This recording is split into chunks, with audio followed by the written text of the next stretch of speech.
Boy, I was ready to spit something. You over here with the countdown. Anyways, welcome to another episode of Big Letter, Little Letter podcast. I am your host, the hedonistic Dom, Hedo for short. And I'm Jam. And today we are bringing a very special episode. For number 16, we have our special guest. So we're calling today's episode T for TeeBL, or TeeBL, or T, or Daddy if you treat her right. How you doing? I'm doing well. Thank you. Thank you. I'm glad to be here with y'all. No, appreciate that. She was a guest on my other podcast, a big, no, not Big Letter, but Hitchhiker's Guide to E&M, where we talked about solo poly and the like. And she was a fun guest to have, and I promised her that whenever I get this BDSM podcast going, I'll bring her on. And look, I am not a liar. Not at all. Not at all. I was waiting for the call patiently. Oh, always happy to have you. And if it wasn't like, if you didn't listen to last week's episode, go ahead and listen. But yes, this is our guest, who is a rigger, a rope top, someone that is known to bound people and keep you spellbound in certain ways where you're like, you know what? I can stay here for a little bit. Yep. That's facts. And yeah, I like it. well, good. Now, also did bring up, we kind of want to give some definitions as well that we didn't cover last week. Last week we talked about shibari, we talked about suspension, talked about different types of rope. Since we have a guest now, we kind of want to like talk about what is a rigger or rope top, and also what's a rope bunny. Hmm. Because So I am both rigger and bunny. mm-hmm, Um, and so a rigger is a person who ties other people up or down. and and that definition is very open-ended. It doesn't specify how or what. Some people will say that a rigger is a person who does rope suspension only, and if that's what they believe, I'm sure that that's very valid for them. But for myself, I do identify as a rigger, and I do not do suspension yet, because now I would but say, I'm learning. oh, see, I already told him 2024. That's when I'll take my time to learn that. But I will say there is a, just like anywhere you'll find it anywhere in life, there will be elitists that feel like that their shit don't stink, where they feel like I am the epitome of this thing, therefore you are not a rigger, you peasant. I am a rigger, Right, I can right. do a 5 point star and hang someone by the heavens. So yeah, you Yeah. will run across people that feel like that they are the gatekeepers of whatever practice you want to partake in. Honestly, kudos to them. Let them feel they're superior. Whatever they want to feel superior about, just go find a community somewhere else where it's a lot more fun and not so stuck up. Yeah, we Yeah, talk all the yeah. time about finding your people. You don't have to stay around people if they're treating you like that, okay? Like, let them stick their nose up and go the other way. Yeah, I mean, I definitely know all about that. All right, I guess for the rope bun, you want to cover that, Jam? Yes. So rope Are bunny you a is. bunny? I am. I'm still learning my way into it, One of my favorite experiences was when I got tied by you, Tebow.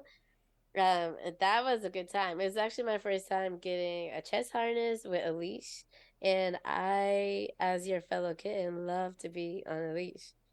Yeah. I tied you at the party? You did. I was so high off of tying. I was like drunk off of tying. It was a really good time, but you look like you're really enjoying yourself. I was. And unfortunately when I get into those modes, by the time I start to like come down and be like, okay, let's party, it's like, oh wait, everyone's leaving? What? Why are you leaving? So it sounds like you, like Hedo, need to find your limit so that you can make sure you enjoy the party. I need to set an alarm, and or I need to go with someone who taps me on the shoulder and says, "This is it." So I learned my lesson because all right, so me and TBL were at the same party. She was in the BDSM room doing all this tying the entire time. Meanwhile, I ended up being in the living room because there was someone that was supposed to be there for Impact, but sadly they couldn't make it.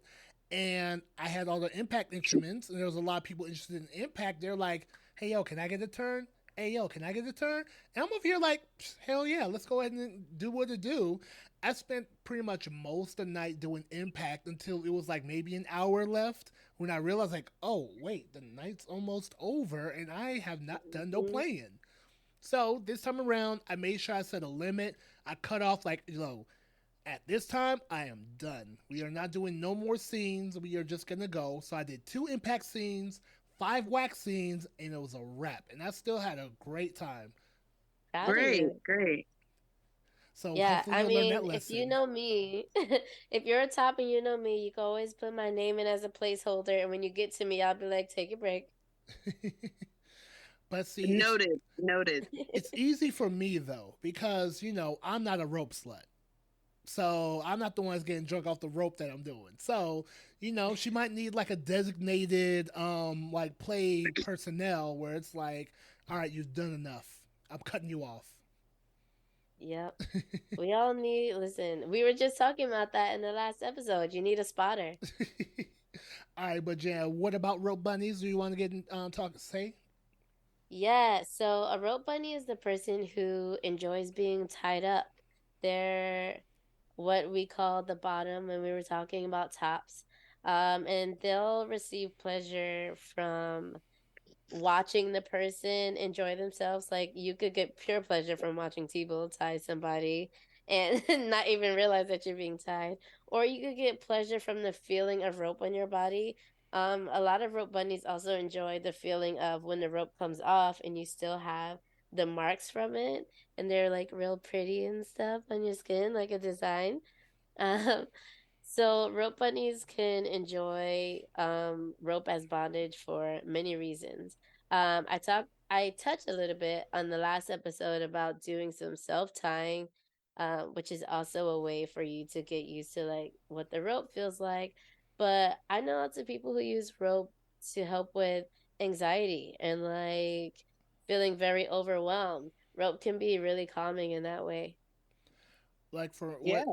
I about to say, because the way I describe to some people, especially whenever doing like just like a body harness, it's like the feeling of a consistent hug, like a thunder Yeah. jacket. Like it's your a feeling of being like just bound. Though I will say the funniest definition I've ever heard is someone I tied up where it's like, "Ooh, I'm a sexy sausage." When I talk to vanilla people and they always want to know like why do you do this? Because I actually recently tied at a street festival at a sex shop in Philly. Um, and um, and what I use when I talk to vanilla people is I say it's exactly the same thing as swaddling a baby. That's a good one. I'm like, Yeah, as a doula and a cuddler, I'm very into that. yeah, yeah. And so the thing about rope is that rope has no opinion. Rope is not judging you. It's holding you. Rope doesn't care about what your body looks like. And the rope being there is the hug. I'm not the hug. I'm the person Mhm. who is putting the rope where it needs to go. And the rope is loving you. And you can imagine that rope being whatever you want it to be? I love that. Because you'll see sometimes, I know like you'll see in Mr. Solomon's videos a lot, he'll tie people and then do suspension and then just kind of let people be in the space and like feel the rope on their own and like be in their own mind. Mm-hmm. Mm-hmm. He's one of my Yeah. favorite people to follow because it's I've seen a few years ago when it was like the beginning where he was like building things up, and now he has like everything to where he's even doing classes. He's showing how I describe BDSM. It's art. It's just a variation of how you display your art. Yeah. I, We love I people committed. I enjoy how he shares his own training and his own like the books that he reads.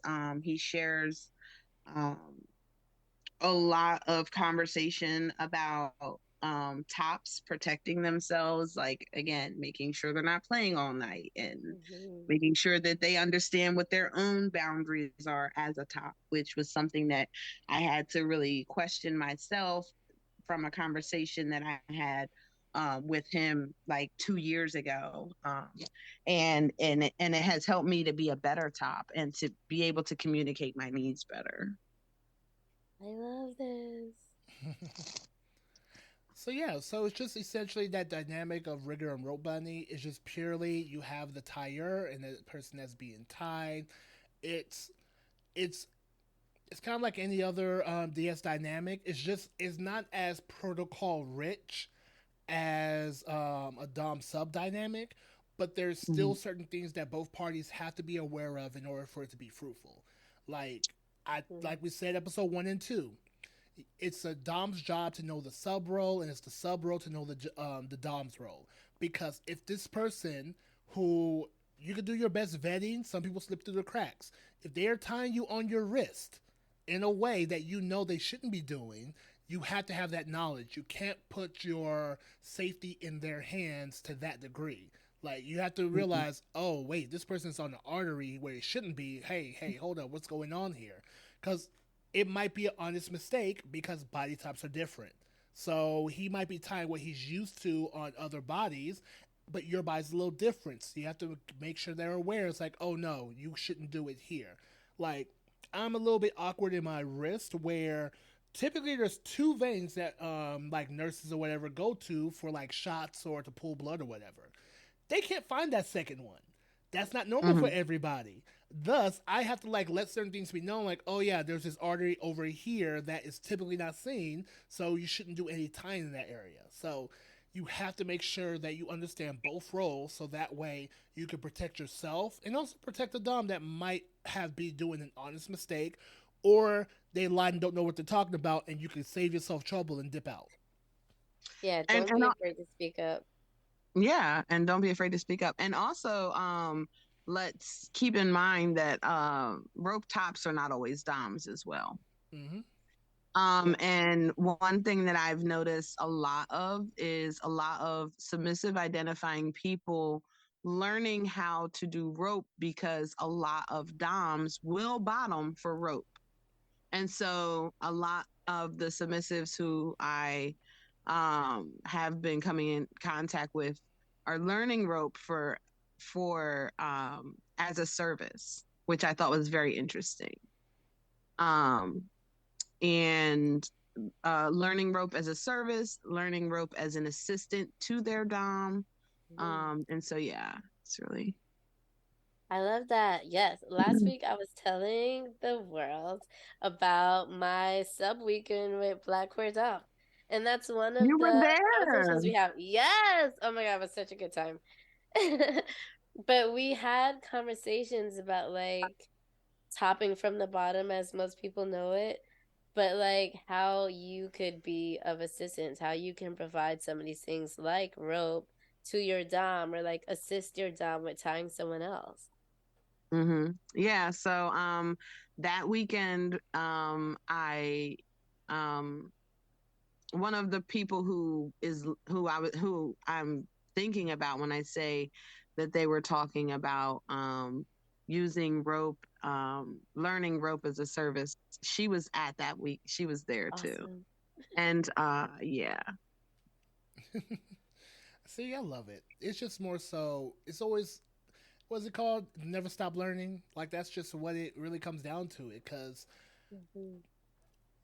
for I can't speak for everyone, but my personal idea is the beauty and BDSM and kink and specifically BDSM is that it's a whole bunch of tools. It's sculpting, it's photography, it's watercolors, it's whatever clay. Like it's all these things, and you are picking what you want to do in order to create the art you want to create.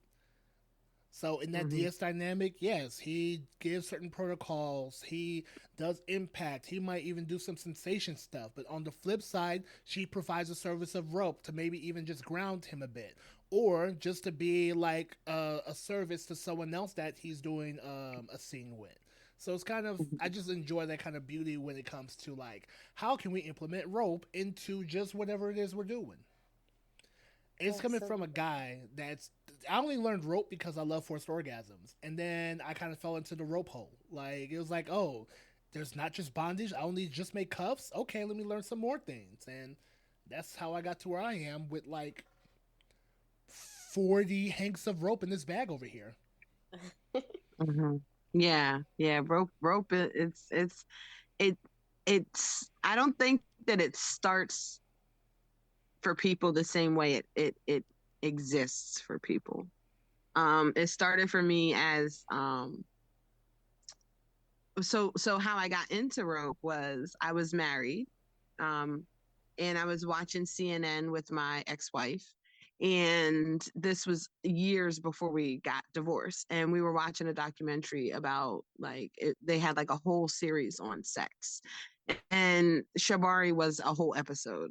And I turned to her and I said, Yo, we gotta get some rope. We gotta do this. And she looked at me and was like, I do not trust you to tie me up. Dang.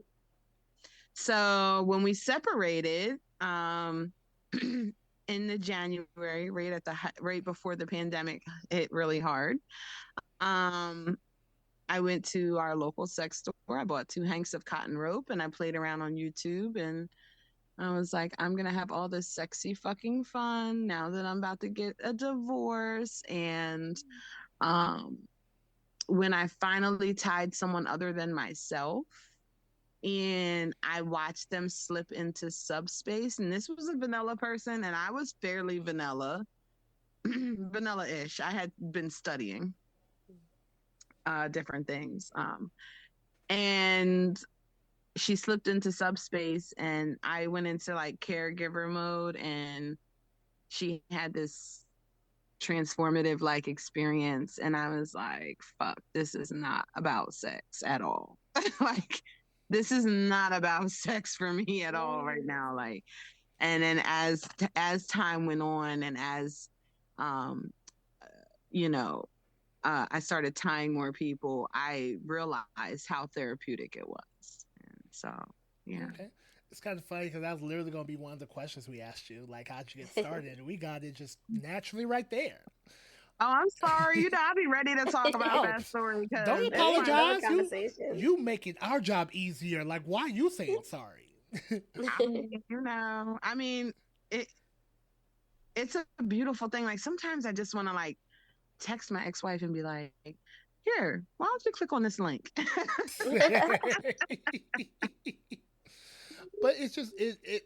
I think that's one of the things earlier on that those who are non-kinksters. I'm trying to say vanilla less because it's because people start using that like nigga. Like it just sounds weird when some people are like, oh, vanilla. Like, You yo, vanilla. you ain't gotta cuss them out like that. So in regards to non-kinksters, like it's easy to misunderstand the elements of BDSM because it. Let's be real, the shit's sexy. We look at it, it perks our ears, nipples get hard, clits get hard, dicks get. It's like, damn, that is sexy. But when you're in it, you kind of get lost in it, not even realizing, like, how when you're outside looks sexy, when you're inside, it feels a lot more deeper. Not saying it's still sexy as hell, like, it's still a good time. It still can be very sexual, but it doesn't have to be. It's not like the default. Right, right. And you can't get around it being sexy, bro. Like, it's fucking sexy. Red is You beautiful. can't get around it.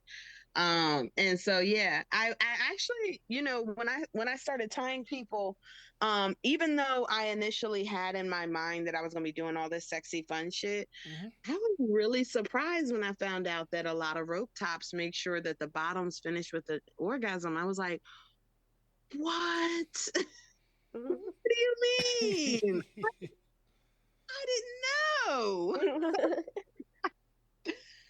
So yeah, but I yeah, I had my first like I had been a test dummy for D for Dope Rope D, for a few months, but I had my first official scene, BDSM scene with Coco. Okay. Ooh, nice. Ooh, me too. You too? Yes, it got cut short because I almost fell off the bench, but it was going so well. Yeah. And what was funny is we were talking about the types of ropes that's used. So it was funny because like even I said it. Normally, like the ultimate beginner rope will always be like cotton, specifically like multi-strand cotton, so it's a little thicker. But if like most riggers that have more experience, they avoid those ropes only because cotton's a little too stretchy for what you're trying to do. So that's why you always see jute, hemp, bamboo as like the go-to, especially for suspension. But if you're looking for like make something pretty or keep things underground, nylon, MFP. So I don't know if I missed any other rope, but those like the ones I know of, like those six. Yeah, we can add coconut for all the masochists out there. Ooh. Coconut rope, which I cannot wait to get my hands on. And I have the perfect person to put it on if they can behave themselves. And yeah, so. That Okay. got me a little excited. I'm not gonna lie. You're not even talking about me. Coconut rope I hear is extremely uncomfortable. And so I know people who want that element, the fibers to be like poking their skin and, you know, I mean, they could just get and some non-conditioned rope. They'll be okay. yeah, yeah. I have a lot of unconditioned rope because a lot of people enjoy the fibers, especially like masochists, and they don't necessarily want the silky smooth and comfortable feeling as much as they want to be like They want to be uncomfortable. scratched and roughed Yeah, up. they want to be roughed up, and yeah, they want to feel the roughness. Yeah. For the rope curious, can you guys explain what you mean by conditioning rope? Okay, I can go ahead and take that.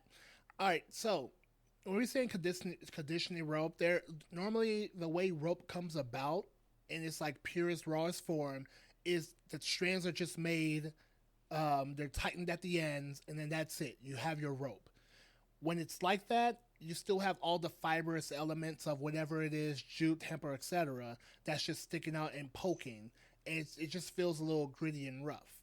So what you do in order to condition the rope is, you essentially like you go through with some fire, like a torch or whatever, to like burn the excess fibers that are sticking out, and then you rub some kind of coating. In most cases, beeswax or some kind of concoction involving beeswax. You rub it all over the rope so it's like soaked in. So that way, whenever you tie someone up, it just feels like smooth and glossy versus like rough and textured. Oh, and I I said a feel like hank before. personally, A hank is like a 30 yes, meter length of rope, not 30 meter? 30 feet. There we go, 30 Eight, feet. I think it's 8 meters.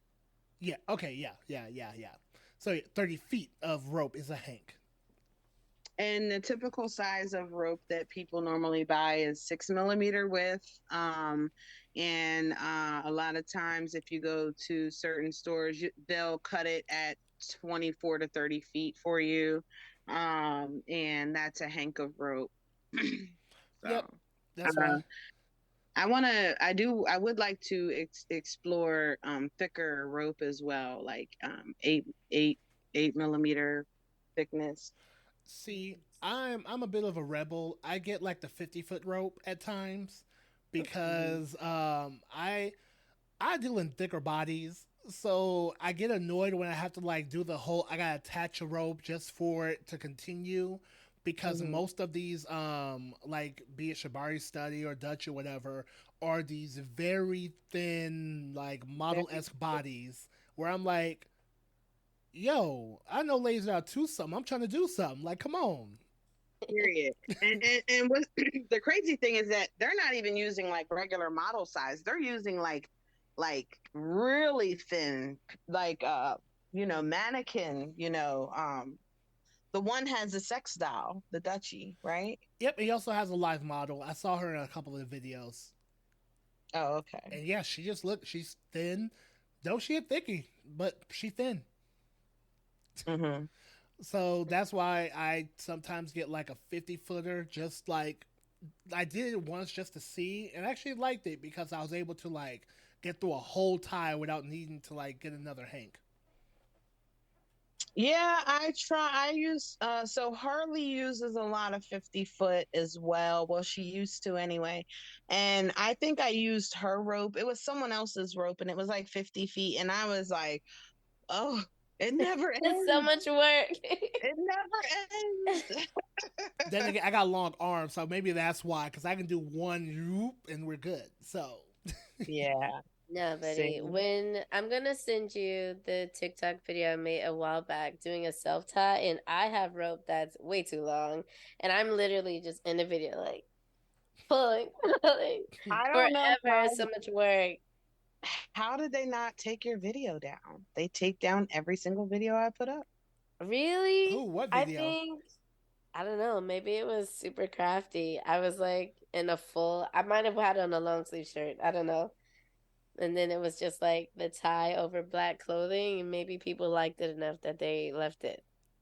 Mm. I don't know how I get away with some of the stuff I do. So Yeah, I don't get away with anything at all. someone's reporting TikTok you. has taken away all of my videos, so Someone's reporting Damn. you. I don't know who is, but Someone's being a jerk. yep.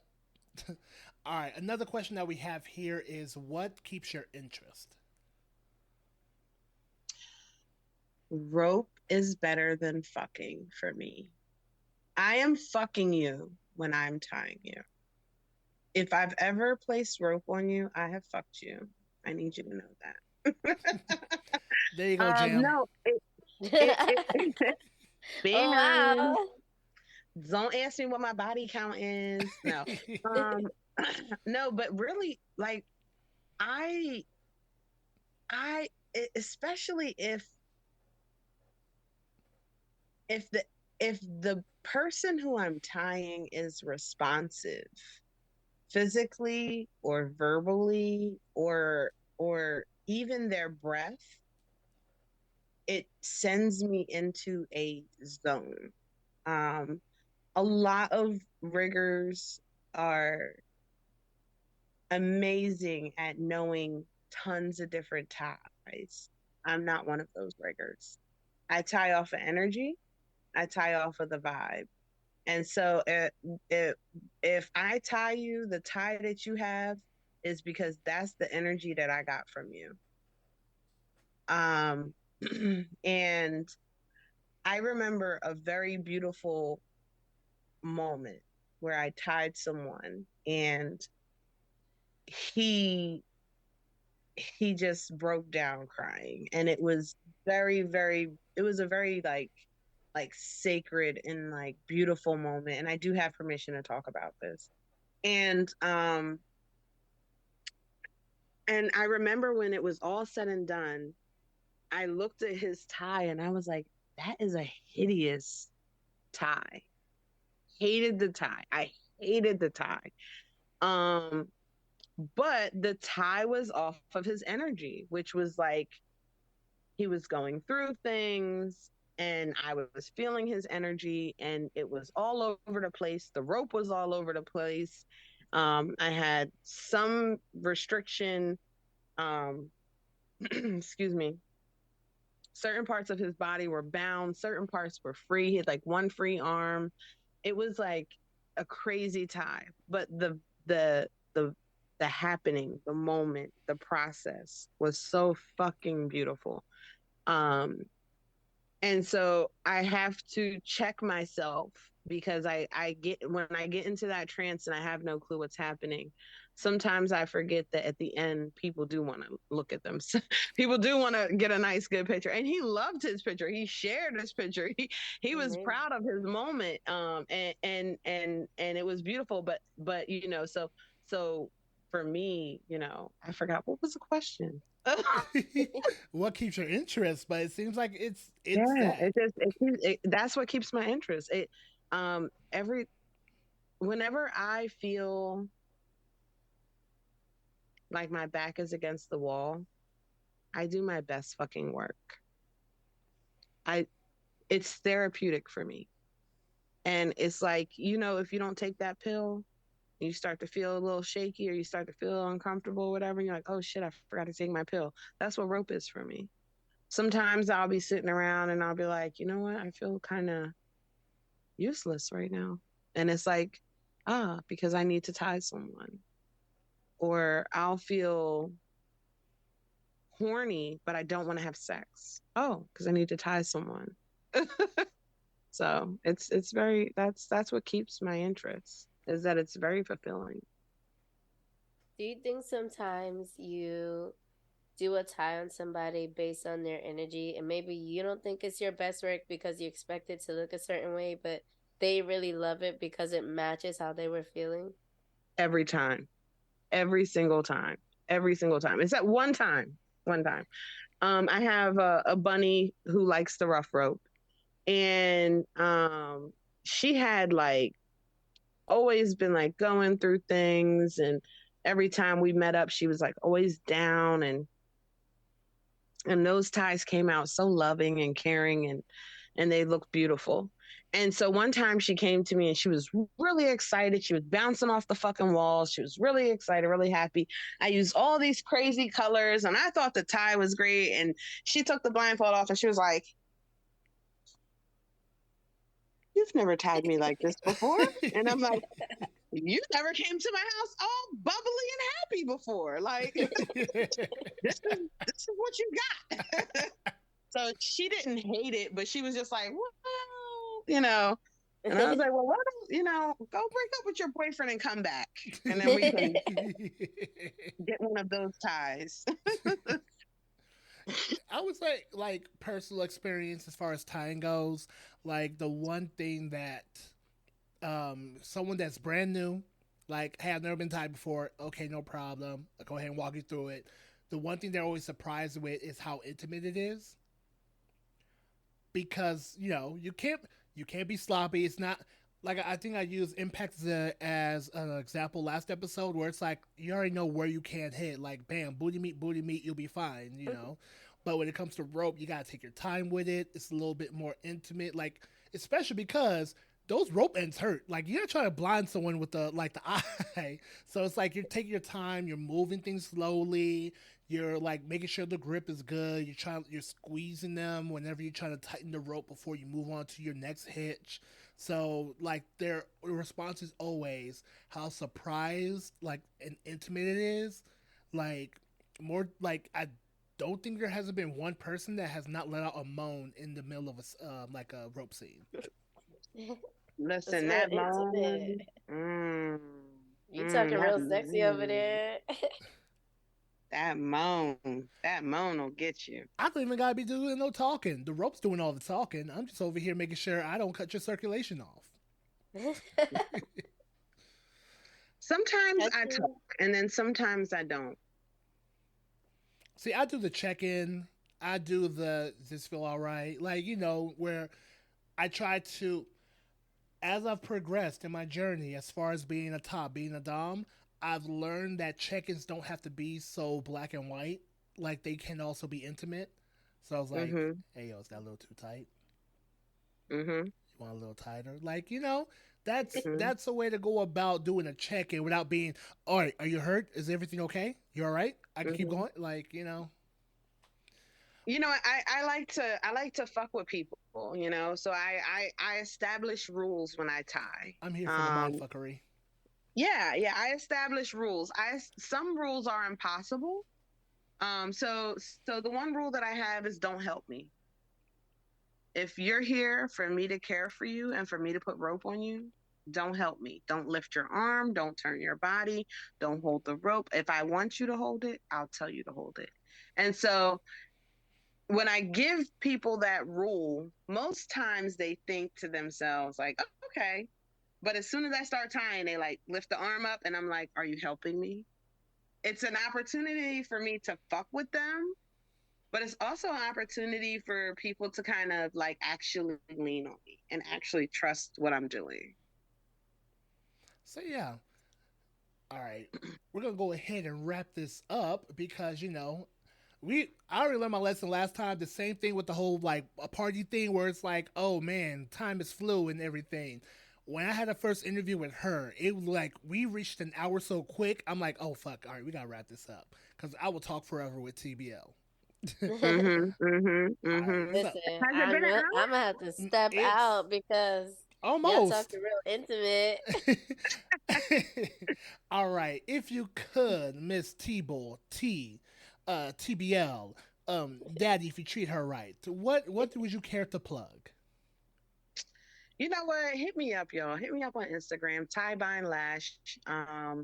Definitely go and cop a rope slut shirt. You can find me on Shopify. You can reach it off of my Instagram page. I am working on a website, and I'm all about intimacy and pleasure. And if that's something that you want to explore by yourself or with your partner, I'm your girl. Get at me. I got y'all. All right, I'll have her Instagram inside the description for the episode. And Jam, anything you want to share? Y'all know what I'm up to. I'm freshly in a new state, in a new apartment. I'm your doula. I'm your cuddler. I'm your yogi. Hit the website. It's in the link. It's in the bio. What state? And New Jersey. Oh Yes, yeah, I'm you new did to New move. Jersey. I forgot. I moved to New Jersey Yeah. too. Are you serious? Okay, we gonna chat. Yeah. All right. Well, it is your hedonistic Dom Hedo. You can find me as hedonistic Dom on Instagram, hedonistic_Dom on Twitter, hedonistic Dom underscore on FetLife, and be sure to follow the Big Letter Little Letter podcast IG also. All these links will be in the bio, and I think that'll just do it for today's episode. Bye. Stay safe. All right, stay kinky and safe, y'all.